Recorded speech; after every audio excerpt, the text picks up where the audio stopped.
ಶ್ರೀರಾಮ ಸಮರ್ಥ. August 4. ವಾಸನೆಯನ್ನು ಹೇಗೆ ಜಯಿಸಲು ಬರುತ್ತದೆ?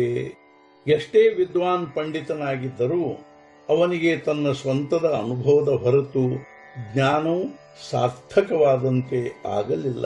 ಗ್ರಂಥಗಳನ್ನು ಶ್ರವಣ ಮಾಡುವುದರಿಂದ ಯಾರಿಗೆ ವೈರಾಗ್ಯ ಬರುತ್ತದೋ ಅವರಿಗೆ ಆ ಗ್ರಂಥವು ನಿಜವಾಗಿ ತಿಳಿಯಿತೆನ್ನಬೇಕು. ಗ್ರಂಥದಲ್ಲಿ ಹೇಳಿರುವುದನ್ನು ಕೇಳಿ ಯಾರು ಅದನ್ನು ಆಚರಣೆಯಲ್ಲಿ ತರುತ್ತಾರೋ ಅವನೇ ನಿಜವಾದ ಶ್ರೋತ ಆಗಿರುತ್ತಾನೆ. ವೇದಾಂತವು ನಿತ್ಯದ ಆಚರಣೆಯಲ್ಲಿ ತಂದರೆ ಅದರ ನಿಜವಾದ ಉಪಯೋಗವಾದಂತೆ. ಆದ್ದರಿಂದಲೇ ಎಲ್ಲ ಅನುಭವಗಳಲ್ಲಿ ಆತ್ಮಾನುಭವವೇ ಶ್ರೇಷ್ಠವಾಗಿರುತ್ತದೆ. ಯಾರು ಭಗವಂತನಿಗೆ ಶರಣು ಹೋಗಿರುತ್ತಾರೋ ಅವರ ಹತ್ತಿರ ಶಬ್ದಜ್ಞಾನವಿಲ್ಲದಿದ್ದರೂ ಅವರು ಸಂಪಾದಿಸುವುದೇನೂ ಉಳಿದಿರುವುದಿಲ್ಲ. ಯಾರು ಶಬ್ದಜ್ಞಾನದ ಬೆನ್ನು ಹತ್ತಿರುತ್ತಾರೋ ಅವರ ಅಭಿಮಾನವೇ ಬೆಳೆಯುತ್ತದೆ.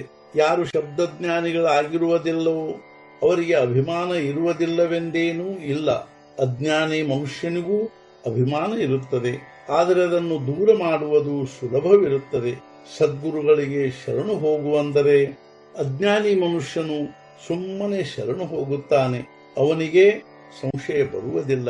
ಕಾಶಿಗೆ ಹೋಗುವುದಕ್ಕಾಗಿ ಬಹಳ ರಸ್ತೆಗಳು ಇರುತ್ತವೆ, ಆದರೆ ಯಾವುದೇ ರಸ್ತೆಯಿಂದ ಹೋಗುವುದಾದರೂ ಮನೆ ಬಿಡದ ಹೊರತು ಹೋಗಲು ಬರುವುದಿಲ್ಲ.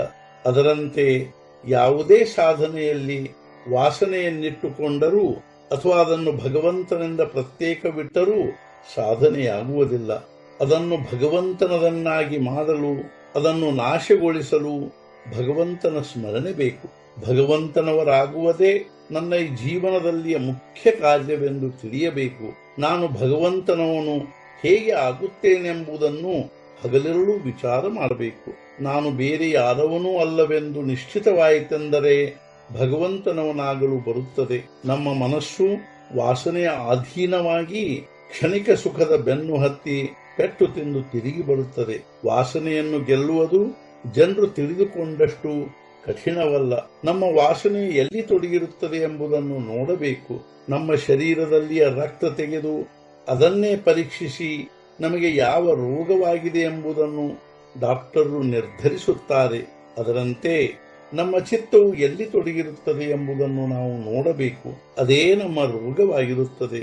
ಯಾವುದು ನಮ್ಮ ಅಂಕಿತದಲ್ಲಿರುವುದಿಲ್ಲವೋ ಅದರ ವಿಷಯದಲ್ಲಿ ವಾಸನೆ ಹೊಂದುವುದು ಹುಚ್ಚುತನ ಎಂಬುದನ್ನು ಗಮನದಲ್ಲಿಡಬೇಕು.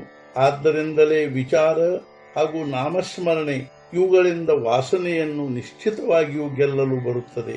ಆಗ ನಮ್ಮ ಕರ್ತೃತ್ವವು ತಾನಾಗಿಯೇ ನಷ್ಟವಾಗುತ್ತದೆ.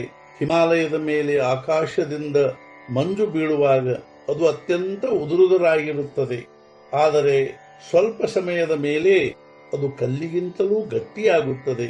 ಅದರಂತೆ ವಾಸನೆಯು ಸೂಕ್ಷ್ಮ ಹಾಗೂ ನುಣುಪಾಗಿರುತ್ತದೆ, ಆದರೆ ಅದನ್ನು ದೇಹ ಬುದ್ಧಿಯಿಂದ ಅತ್ಯಂತ ಗಟ್ಟಿಗೊಳಿಸುತ್ತೇವೆ. ಆಗ ಅದನ್ನು ತೆಗೆಯುವುದು ಬಹಳ ಕಠಿಣವಾಗುತ್ತದೆ. ಭಗವಂತನ ವಾಸನೆಯು ವಾಸನೆಯಾಗಲು ಶಕ್ಯವಿಲ್ಲ. ಗೋಧಿಯ ಹಿಟ್ಟನ್ನು ಅನೇಕ ಬಾರಿ ಸಾಣಿಸಿ ಗೋಧಿಯ ಸತ್ವವನ್ನು ತೆಗೆಯುವಂತೆ ವಿಷಯದ ವಾಸನೆಯೆಲ್ಲ ಹೋದ ಮೇಲೆ ಏನು ಉಳಿಯುವುದೋ ಅದೇ ಭಗವಂತನ ವಾಸನೆಯಾಗಿರುತ್ತದೆ. ಇಂದಿನ ಮುಖ್ಯ ವಿಚಾರ, ವಾಸನೆಯನ್ನು ನಾಶಪಡಿಸಲು ಭಗವಂತನ ಅಧಿಷ್ಠಾನ ಒಂದೇ ಉಪಾಯವಾಗಿರುತ್ತದೆ. ಸದ್ಗುರುನಾಥ ಮಹಾರಾಜ್ ಕಿ ಜೈ. ಜೈ ಜೈ ರಘುವೀರ ಸಮರ್ಥ.